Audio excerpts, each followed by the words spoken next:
Assalamualaikum warahmatullahi wabarakatuh. Kami dari kelompok 6 ingin mempresentasikan materi tentang biomasa dan perkenalkan nama saya Elsa Anggraini. Saya Ezi Cahya Anugrah. Saya Iqbal Al-Fadil. Saya Syafa Mulyana Zahra. Saya Jessica Pea. Di sini saya akan menjelaskan pengertian biomasa. Biomasa adalah material biologis yang berasal dari suatu kehidupan atau organisme yang masih hidup yang berstruktur karbon dan campuran kimiawi bahan organik yang mengandung hidrogen, nitrogen, oksigen, dan sejumlah kecil dari atom-atom dan elemennya yang lain. Nah, di sini ada jenis biomasa. Yang pertama itu berdasarkan wujud. Biomasa padat, bentuk paling umum contohnya kayu, serbuk gergaji, jerami, sekam padi, pelet kayu, briket, dan limbah pertanian lainnya. Ada juga biomasa cair yang dibuat dari tanaman seperti tebu, jagung, dan minyak nabati, contohnya sawit, dan menjadi bioetanol atau biodiesel digunakan sebagai bahan bakar kendaraan. Ada juga biomasa yang dihasilkan dari fermentasi atau gasifikasi bahan organik seperti biogas yang digunakan untuk pemanas atau pembangkit listrik.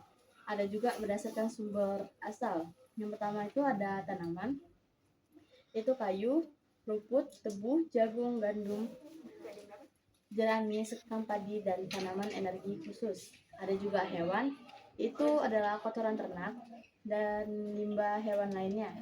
Ada juga mikroba, yaitu zat organik di tanah hasil dekomposisi jamur dan bakteri serta mikroorganisme itu sendiri. Ada juga limbah, yaitu sampah organik rumah tangga, lumpur, pup, dan lain-lainnya.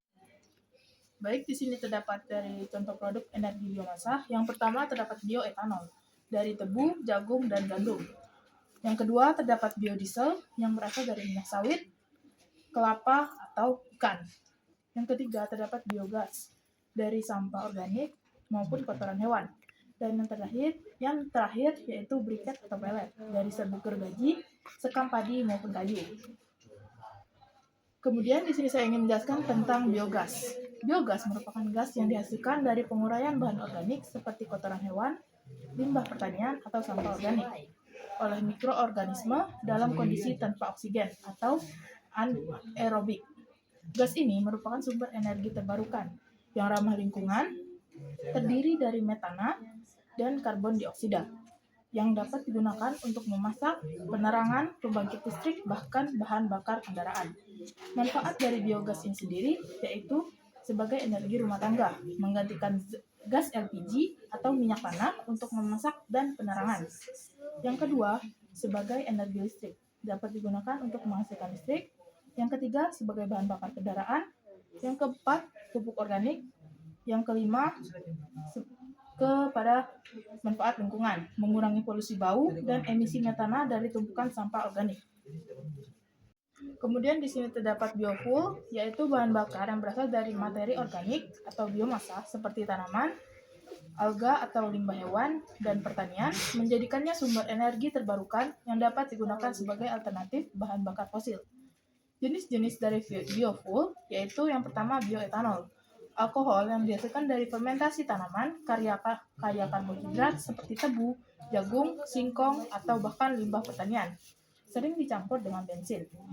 Yang kedua terdapat biodiesel, dibuat dari minyak nabati seperti kelapa sawit, bunga, matahari, atau minyak goreng bekas digunakan sebagai pengganti solar. Yang ketiga terdapat biogas, gas yang dihasilkan dari fermentasi anaerobik, sampah organik, atau kotoran hewan, bisa untuk listrik atau kompor. Baik, di sini saya akan melanjutkan presentasi dari saya. Di sini ada biodiesel, bahan bakar nabati atau BBN terbarukan, pengganti solar untuk mesin diesel, dibuat dari minyak nabati seperti sawit, jarak, kedelai, atau lemak hewan melalui proses kimia atau esterifikasi atau transesterifikasi. Manfaatnya yaitu terbarukan, berasal dari sumber daya alam yang dapat diperbarui. Yang kedua yaitu ramah lingkungan, emisi gas rumah kaca dan gas buang beracun lebih rendah. Ketahanan energi mengurangi ketergantungan pada minyak. Ekonomi mendukung ekonomi dalam negeri atau khususnya di Indonesia tergantung CPO. Etanol Cairan benih mudah menguap, mudah terbakar, berbau khas, dan merupakan salah satu alkohol paling umum digunakan. Ia dihasilkan dari fermentasi gula tanaman seperti tebu dan jagung atau sintesis kimia. Berfungsi sebagai bahan bakar campuran atau bioetanol, pelarut industri, desinfektan medis, hingga bahan minuman beralkohol, serta dianggap lebih ramah lingkungan karena mengurangi emisi karbon. Sifat fisik dan kimia. Wujud cairan ini tidak berwarna, bau dan rasa, bau khas yang menyenangkan, rasa terbakar. Kelarutan tidak bercampur dengan air dan cairan organik lainnya. Reaktivitas sangat mudah terbakar atau mudah menguap. Kegunaannya terutama bahan bakar sebagai bahan bakar alternatif atau bioetanol atau campuran bensin, E10, 15, dan lain-lain karena meningkatkan angka oktan dan mengurangi emisi. Pelarut melarutkan zat kimia lain di industri farmasi dan medis, desinfektan, antiseptik, hingga anestesi lokal. Minuman beralkohol, produk sampingan fermentasi minuman, bahan baku dalam pembuatan produk kimia lain. Gasifikasi, proses kimia yang mengubah bahan bakar pada berkarbon atau seperti biomasa, batu bara, atau sampah menjadi gas sintetis yang mudah terbakar, disebut sinas, dengan suplai oksigen terbatas dan suhu tinggi. Proses gasifikasi pertama pengertian atau drying, menghilangkan kandungan air dari bahan baku pada suhu rendah sekitar 150 derajat Celcius.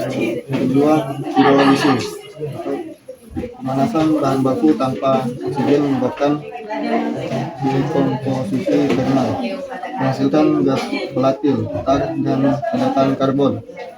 Yang ketiga, oksidasi atau pembakaran parsial. Oksigen terbatas bereaksi dengan padatan karbon menghasilkan panas atau reaksi eksotermik untuk mendukung proses selanjutnya. Dan yang keempat, reduksi atau reduction, gas yang menghasilkan CO2, H2O bereaksi dengan padatan karbon panas atau eksotermik menghasilkan singas atau CO dan H2. Keunggulan yaitu fleksibilitas bahan bakar, mampu mengolah berbagai bahan organik ada, reduksi limbah, mengubah limbah-limbah menjadi produk bernilai tinggi. Energi bersih, singas dapat dibersihkan dari polutan berbahaya seperti dioksin dan uran, menghasilkan gas pembakaran yang lebih bersih. Dan yang terakhir, produksi energi, sumber untuk pembangkit listrik atau bahan bakar transportasi. Ya, di sini saya akan menunjukkan presentasi teman saya. Energi dari limbah. Energi terbarukan yang dihasilkan dari bahan organik, limbah pertanian, sisa makanan, kotoran hewan, sampah perkotaan, melalui proses seperti pembakaran, fermentasi, atau gasifikasi untuk menghasilkan listrik, panas, atau bahan bakar, biogas, bioetanol, biodiesel. Proses ini mengurangi timbulan sampah, mengurangi dampak lingkungan, dan menyediakan sumber energi alternatif yang berkelanjutan. Dan manfaatnya mengurangi volume sampah di TPA dan penyebaran lingkungan, menghasilkan energi terbarukan, mengurangi ketergantungan pada bahan bakar fosil, menciptakan lapangan kerja baru, dan potensi ekonomi. Aplikasi dalam kehidupan sehari-hari. Aplikasi biomasa dalam kehidupan sehari-hari meliputi 1. Pembangkit listrik tenaga biomasa (PLTBM). 2. Kompor biogas. 3. Bahan bakar transportasi. 4. Industri pengolahan pangan. Dan yang terakhir, pengering hasil pertanian. Baik, kita memasuki pada bagian contoh kasus. Yang pertama, ekosistem biomasa PLN.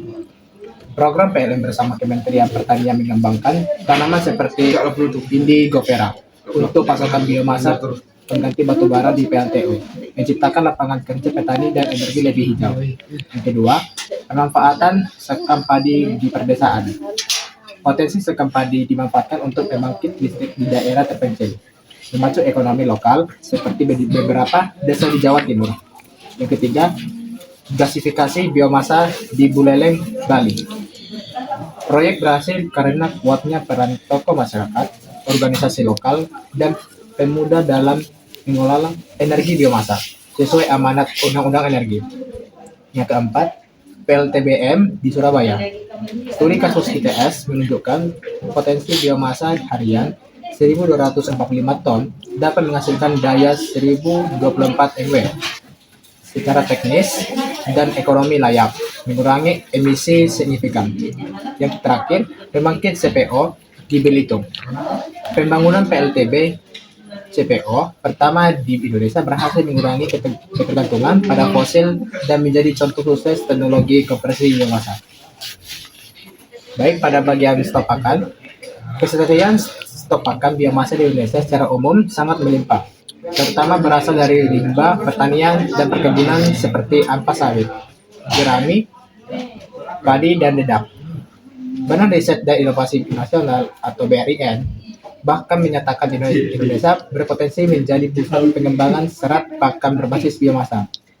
Sumber dan ketersediaan stok pakan biomasa sebagian besar merupakan hasil samping dari berbagai aktivitas agrikultur yang membuatnya tersedia secara luas di seluruh negeri. Yaitu yang pertama, limbah pertanian, jerami, sekam padi, pucuk tebu, dan limbah jagung adalah sumber utama yang sering digunakan.